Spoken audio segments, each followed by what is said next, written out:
banyak kepada tim manajemen, tim medis, tim nakes, staf juga karyawan Rumah Sakit Kartika Husada Jati Asih sudah bersama. Tangis owner Rumah Sakit Kartika Husada usai bocah mati batang otak meninggal.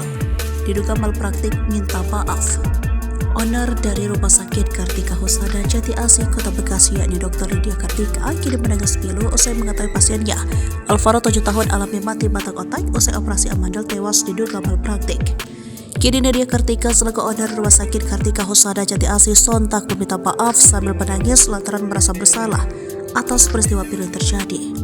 Selain itu, Lydia menjelaskan bahwa sebelumnya pihaknya berupaya semaksimal mungkin melakukan pelayanan terhadap pasien dan tidak ada niat apapun dari tim medis yang dapat menimbulkan risiko. Dia tidak menapik telah terjadi kesalahpahaman komunikasi antara pihaknya dan keluarga pasien Alvaro terkait permintaan resum medis.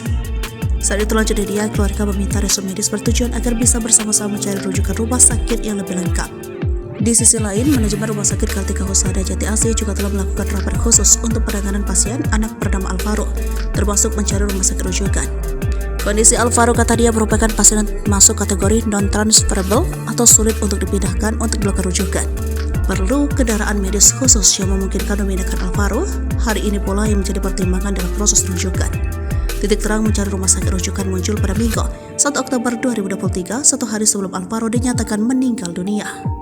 Alvaro dinyatakan meninggal dunia pada Senin 2 Oktober 2023 kemarin sekitar pukul 6:45 di Derusa mengalami mati batang otak pasca operasi amandel.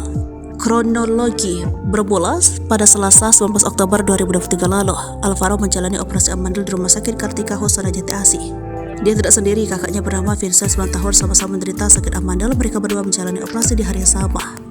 Operasi Vincent berjalan sukses sementara adiknya Alvaro mengalami penurunan kesadaran pasca operasi hingga koma. Alvaro dibawa ke ruang ICU lantaran mengalami kesulitan bernapas. Dokter anestesi sempat memberikan tindakan berupa resusitasi jantung dan memasang ventilator. Sejak saat itu, saat meninggal dunia, Alvaro koma di Rumah Sakit Kartika Husada Jati Asih dan dinyatakan mati batang otak. Kasus ini telah dilaporkan oleh keluarga ke Polda Metro Jaya. Rumah sakit diduga telah melakukan malpraktik hingga pasien meninggal dunia.